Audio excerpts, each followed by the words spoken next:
Imaginé par Binge Audio.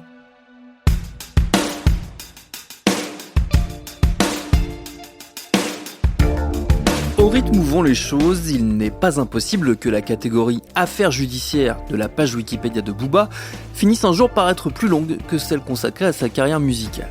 En février 2026, on apprenait en effet que le rappeur superstar allait faire une nouvelle fois l'objet d'un procès. Le parquet de Paris vient de demander son renvoi en correctionnel pour des faits de cyberharcèlement contre Magali Berda, la patronne de l'agence d'influenceurs Shona Evans, qui a longtemps été l'une des cibles préférées de Booba et de ses très nombreux fans sur les réseaux sociaux.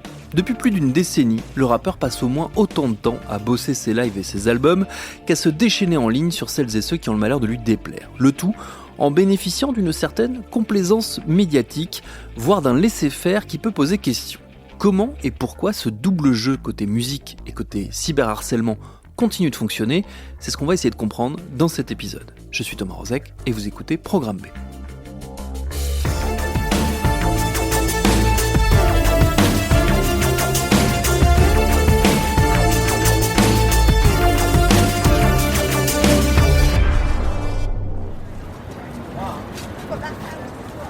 Nous sommes le 1er décembre 2023 à Paris. Devant le siège de France Télévisions, une vingtaine de personnes sont rassemblées. Ce sont des fans de Cyril Hanouna. La veille au soir, sur France 2, l'émission Complément d'enquête avait dressé un portrait acide de l'animateur. Fâché, il avait donc invité ses admirateurs à se rassembler pour une séquence en réponse. Et là, surprise, non seulement Hanouna n'est pas présent, mais surtout, voilà que débarque Booba. Je suis venu sur place faire face à Baba qui n'est pas là, c'est tout. Au moins j'ai gratté un petit café et là je rentre chez moi. Merci les gars. Salut. Si le rappeur est venu, c'est pour, dit-il, s'expliquer avec Hanouna en direct, après l'avoir fait en différé dans le fameux complément d'enquête de la veille, où il a été longuement interviewé et où il a été plus qu'incisif à l'encontre de l'animateur de TPMP. Je pense que c'est un lâche mégalomane à qui on a donné trop de pouvoir. Et il a totalement changé, il est devenu arrogant, agressif. Il pétait plus haut que son cul, tout simplement. Il faut lire, si vous en avez le temps, les commentaires sous la vidéo de l'interview intégrale de Booba. Des dizaines de réactions très enthousiastes qui saluent le calme, l'intelligence du rappeur. Plein d'internautes assurent avoir changé d'avis à son sujet après avoir vu ces images où il apparaît, de fait, posé et censé à 1000 lieues de la machine à clash qu'il est supposé être. Du pain béni pour tous ceux qui depuis des années défendent Booba contre vents et marées, assurent qu'il est un poète, un artiste d'une complexité totale et qu'il vaut bien mieux que les polémiques et les bastons qui émaillent son parcours. On l'a comparé à Mallarmé, à Antonin Artaud, à Dostoïevski, on l'a vu en une des Inrocks, de Libé, ses admirateurs dans la presse culturelle parfois très pointus sont nombreux et volubiles. Quand il dit « j'ai petit selfie de la chatte à ta sœur », donc ça fait partie d'une espèce de condensation globale du langage où tout ce qui est en trop est éliminé, quoi. Sauf que tous, à leur échelle, ont sans doute contribué à une certaine forme de laisser-faire concernant son léger penchant pour le cyberharcèlement.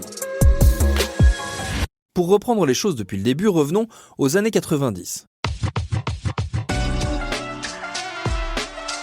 C'est là, dans la bouillonnante scène hip-hop de Boulogne, dans les Hauts-de-Seine, qu'apparaît pour la première fois Booba, le pseudonyme d'un certain Eli Yaffa, né en 1976 à Sèvres, la ville d'à côté. En 1994, à 18 ans, on le retrouve sur les mixtapes que produit à l'appel la jeune garde du hip-hop d'Île-de-France. Un milieu dans lequel il croise la route de celui qui sera son premier complice, Ali. Avec lui, il forme le duo Lunatic et a ses premiers accrochages dans le rap. Une bagarre restée célèbre avec son producteur qui installe son image de bad boy. Une image qui se confirme avec un premier passage derrière les barreaux, 18 mois d'incarcération pour avoir tenté de braquer un chauffeur de taxi, puis un second de quelques mois à cause d'une bagarre au cours de laquelle il est accusé d'avoir utilisé une arme à feu. Il sera finalement blanchi dans ce dossier, mais son nom devient synonyme de rap hardcore. Et dès le début, certains doutent de la sincérité de son côté street. Il se fait clasher par morceaux interposés, on lui reproche de s'inventer une vie de voyou, de jouer au dur pour épater la galerie, de cacher ses origines moins modestes qu'il ne le prétend. Bref, il fait dès le début l'objet de pas mal de controverses. Et il comprend rapidement qu'un clash, ça s'alimente et ça fait vendre. Notamment quand on décide de se confronter à la première radio rap de France, Skyrock.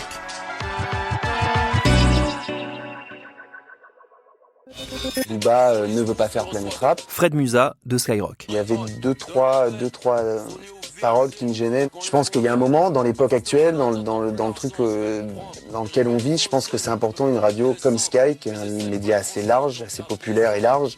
Il faut qu'on soit responsable, on peut pas aller inciter à un viol, on peut pas aller inciter aux tournantes, on peut pas inciter à tout ça. Je pense qu'il faut être responsable, clairement. En refusant de passer sur l'antenne de la très populaire radio au prétexte que cette dernière voudrait censurer ses textes jugés trop crus, Booba se place dès ses débuts dans la confrontation avec tout ce qu'il assimile au système, ce qui alimente une fascination à son égard qui déborde très vite le cadre des médias spécialisés. Dès le début des années 2000, on le voit sur les plateaux télé, chez Ardisson par exemple, où on le présente comme un héritier de Jean Genet et de Louis-Ferdinand Céline. Alors certes, quelques voix pointent le fait que ces textes font la part belle à l'homophobie, à la misogynie ou à l'apologie de la violence et de l'argent facile, mais ces critiques sont rarement entendues et souvent taxées de ringardisme, de premier degré, de manque de recul, voire carrément de conservatisme exacerbé. Quelques événements cependant laissent entrevoir que la violence racontée dans ces textes n'est pas qu'une vue de l'esprit, et tout le monde va le constater le 4 octobre 2008.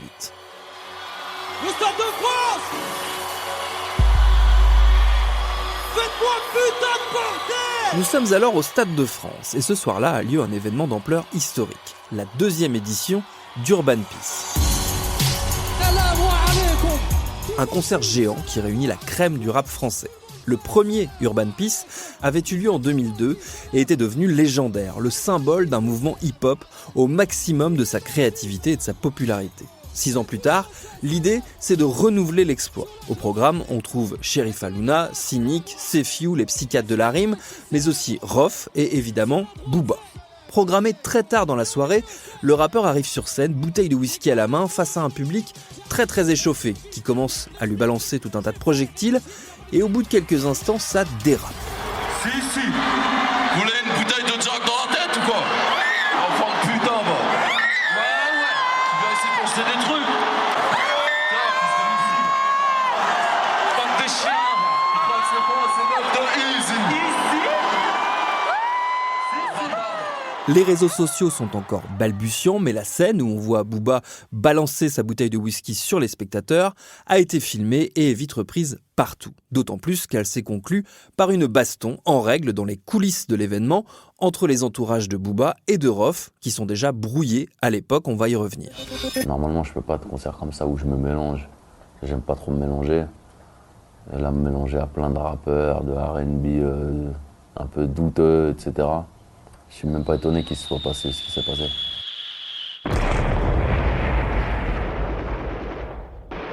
De quoi lancer la tendance pour la décennie à venir où le clash permanent entre le rappeur de Boulogne et ses concurrents directs va devenir un quasi-rituel et un excellent moyen de rester dans l'actualité. Bon, on ne va pas lister ici le nombre de rappeurs avec qui Booba a eu des différends, ce serait un peu trop long et un poil répétitif. On va se concentrer sur les plus emblématiques, à savoir Rof, La Fouine et Caris.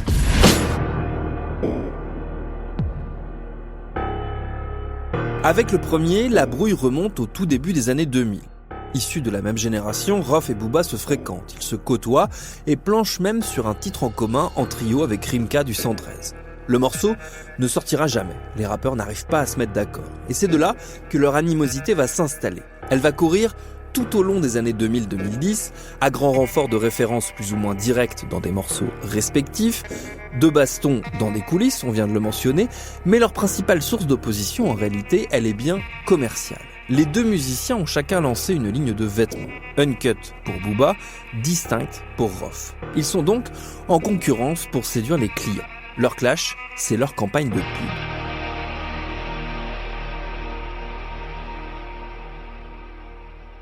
Mais les choses prennent un tournant beaucoup moins bon enfant en 2014. Ce jour-là, un jeune vendeur d'une boutique Uncut à Paris est passé à tabac par un groupe au sein duquel figure, selon son témoignage, Rof lui-même. Ça lui vaudra 2 mois de détention préventive, un placement sous bracelet électronique, puis une condamnation à 5 ans de prison ferme. Depuis, les choses ne se sont jamais calmées et les deux rappeurs s'insultent régulièrement et copieusement par réseau interposé, surtout quand ils ont un album ou un concert à promouvoir.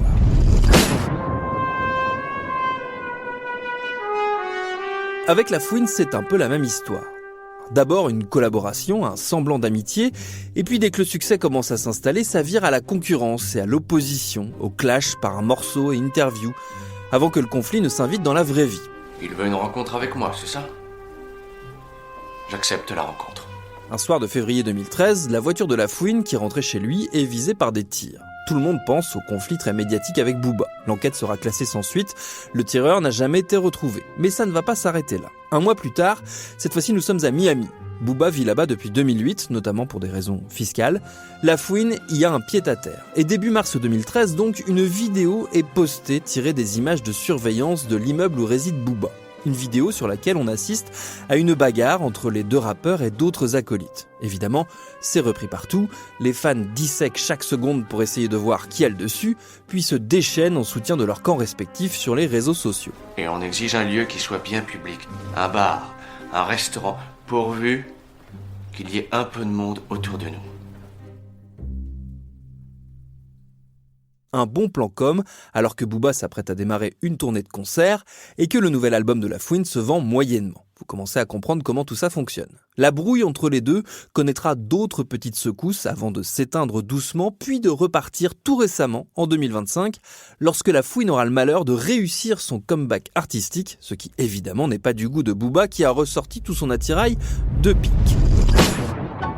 Enfin, pour ce qui est de Caris, outre le classique schéma que vous avez désormais bien en tête, amitié, collaboration, succès du protégé, jalousie, clash, le point d'orgue de leur relation dégradée a lieu le 1er août 2018 dans un lieu pour le moins étonnant, le terminal ouest de l'aéroport de Paris-Orly. Je suis choquée, Booba et Caris, c'est ça, wesh. Je suis choquée. Oh my god, oh le choc de l'année, oh le choc de l'année. Se retrouvant par hasard en partance pour la même destination, les deux rappeurs et leurs entourages se jettent les uns sur les autres et se bastonnent au beau milieu des touristes hébétés qui, évidemment, dégainent leur téléphone. Les images font le tour du monde. Les protagonistes, au lieu d'aller bronzer à Barcelone comme c'était prévu, iront plutôt visiter les plus belles prisons d'Île-de-France, Fleury-Mérogis pour Booba et Fresnes pour Caris, en attendant leur procès. Leur baston leur vaudra 18 mois de prison avec sursis et 50 000 € d'amende chacun pour trouble à l'ordre public. Depuis, comme pour la plupart de ces altercations depuis la fin des années 2010, tout se fait à distance entre les deux, Booba n'hésitant jamais à dégainer une petite insulte envers son ancien protégé ou contre ses nouvelles cibles du moment. Ces derniers temps, par exemple, c'est Maes, encore un ancien protégé, qui en fait les frais. Il vient de sortir son album et il a totalement échoué. Faites du bruit pour ça.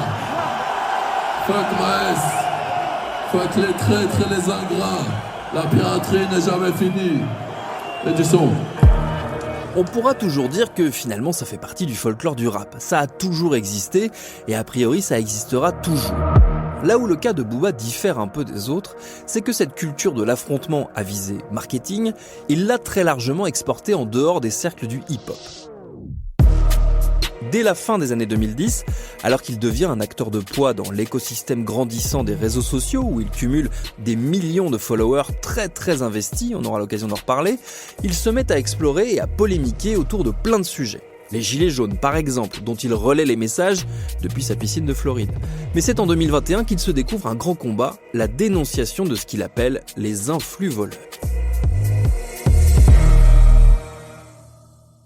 Pour résumer, Booba est très au fait des pratiques sur les réseaux sociaux où il est hyperactif, que ce soit sur Instagram ou sur Twitter, au point de voir ses comptes sauter régulièrement, ce qui, vu le niveau de modération sur les plateformes, en dit long. Omniprésent en ligne, il constate avec raison que de nombreuses personnalités très suivies ont des pratiques commerciales qu'on peut qualifier de douteuses. Des conseils d'investissement foireux, des arnaques aux crypto-monnaies, de la vente de produits de contrefaçon, etc., etc. Se sentant une vocation de lanceur d'alerte et voyant bien qu'il y a là une opportunité de com inédite, il se lance dans une véritable guerre médiatique contre celles et ceux qu'il rebaptise les influx voleurs. Je me suis rendu compte que c'était vraiment des démons et que c'était le fond de la casserole. Il n'y avait pas plus menteur, des gens sans talent, des gens insignifiants pour moi. Pour moi, c'était un fléau. Il va notamment concentrer une grande partie de son énergie et de ses critiques sur la personne de Magali Berda. Elle dirige Shona Events, une agence de marketing à destination des influenceurs, et il en est persuadé, c'est elle la clé de voûte du système qu'il entend dénoncer. À l'été 2022, le voilà en une de Libé, intronisé comme la voix de la raison face à une jungle numérique totalement dérégulée. Cette quête qu'il s'est choisie, elle a eu des aspects positifs, comme le fait que les pratiques des influenceurs soient désormais encadrées par la loi. Mais en parallèle, elle comporte une face très sombre. Dans son obsession pour Magali Berda, Booba n'hésite pas à multiplier les coups sous la ceinture, les sous-entendus, les photos volées, tout y passe. D'autant qu'il n'est pas tout seul. À sa suite, ses fans, les pirates ou les rats de pisse, et comme on veut, s'en donnent à cœur joie. Berda reçoit des centaines de milliers de messages sur tous les canaux possibles, des menaces de mort, de viol, d'agression, des insultes sexistes et antisémites, une avalanche permanente dont Booba se défend d'être à l'origine. Il tentera d'attaquer l'ex-agent d'influenceur en diffamation quand elle pointera du doigt sa responsabilité. Résultat, c'est lui qui sera condamné pour procédure abusive et mis en examen pour cyberharcèlement. Berda, elle, a aussi eu le droit à un procès pour escroquerie, mais a été relaxée. Il n'empêche, pendant un temps, Booba a bénéficié auprès de la presse grand public d'une certaine aura renouvelée. On l'évoquait au début de cet épisode, c'est ce qui explique sans doute qu'on le retrouve sur le fameux fauteuil rouge de Complément d'enquête fin 2023, à disserter posément des errances des influenceurs et de Cyril Hanouna. Sauf que sur les réseaux, Booba ne présente ni le même visage, ni la même pondération. Au contraire, depuis plusieurs années déjà, les choses sont devenues très compliquées sur tout un tas de sujets. En 2022, tiens, par exemple, alors que tout le monde salue sa juste dénonciation des influenceurs, il se met à retweeter une vidéo d'Éric Zemmour en roue libre sur l'école qui, selon lui, endoctrinerait les enfants pour qu'ils changent de sexe. Je résume, évidemment.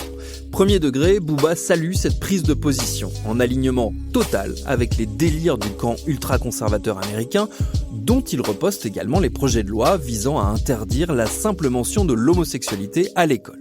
Toujours en 2022, décidément, alors que démarre la guerre en Ukraine, Booba choisit le camp de la Russie, car c'est un grand fan de Vladimir Poutine et de son allié tchétchène, le charmant Ramzan Kadyrov. Il menace Puma, avec qui il est en affaires, d'annuler leur partenariat lorsqu'il apprend que la marque suspend ses activités en Russie. Et il reposte allègrement des vidéos de pure propagande en provenance directe des réseaux pro-Kremlin. Et puis, il y a le Covid. On sait toutes et tous à quel point la pandémie, le confinement, les vaccins ont servi de moteur à tout un tas d'apôtres de la désinformation. On sait peut-être moins que parmi eux, il y a Booba. Booba, parti en guerre contre la vaccination obligatoire, qui relaie tout ce qu'il peut de fake news sur les effets supposés des injections, Booba qui porte au nu Didier Raoult, qui attaque violemment les médecins et les experts qui tentent de lui faire entendre raison, et qui ne supporte pas qu'on lui rappelle qu'avec ses millions de followers dévoués, il a une toute petite responsabilité, et que propager ce genre d'ânerie, c'est faire prendre des risques concrets à ceux qui le suivent aveuglément. La journaliste Lynn Landau, fact-checkeuse chez France Télévisions, a eu le malheur de l'expérimenter directement. Il a déterré une photo de moi où j'ai l'air hyper fatiguée, où j'ai vraiment des cernes de 3 km comme ça. Et voilà, mais c'était une photo qui traînait comme ça sur Internet que j'avais complètement oubliée. Il la ressort et il blague en disant « À votre avis, est-ce qu'elle a eu ces 3 doses ?» 3 doses de vaccin. C'est 3 doses de vaccin. Donc voilà, vraiment le commentaire anti-vax. Et puis après, en gros, il se fout de ma gueule avec un de ses fans. Et il finit par dire ouais, j'aimerais bien faire un strip poker avec elle autour d'un wok de légumes. Un wok de légumes, il a dit wok, il a pas dit blanquette de veau. Il a pas dit blanquette de veau, donc je sais que c'est en lien avec mes origines, donc c'est complètement raciste. Et bon, il sait très bien, ça c'est ce qu'on appelle un dog whistle, c'est-à-dire qu'il a pas dit harcelez-la, mais c'est la même chose en fait, c'est un signal pour sa commu. Qui n'a pas hésité une seconde, et là, paf, en quelques heures, en quelques jours, on a près de 2000 tweets haineux où on me demande ouais, est-ce que vous êtes sûr que c'est une femme, enfin, connasse, salope, enfin, ouais, voilà, les insultes types. Et elle n'est pas la seule. D'autres fact-checkers ont eu le droit à des traitements similaires, ce qui vaut à Booba une énième convocation devant la justice en décembre 2025 pour injures racistes et cyberharcèlement. On perd un peu le fil à force. Si on en croit les récentes publications, tout réseau confondu de Booba, cette multiplication des procédures n'est pas très dissuasive. À peine sorti de garde à vue après la plainte de Gims et de son épouse, il en remettait immédiatement une couche tout en faisant la promotion de son nouveau merchandising. La piraterie n'est jamais finie, le marketing sans scrupules non plus, visiblement.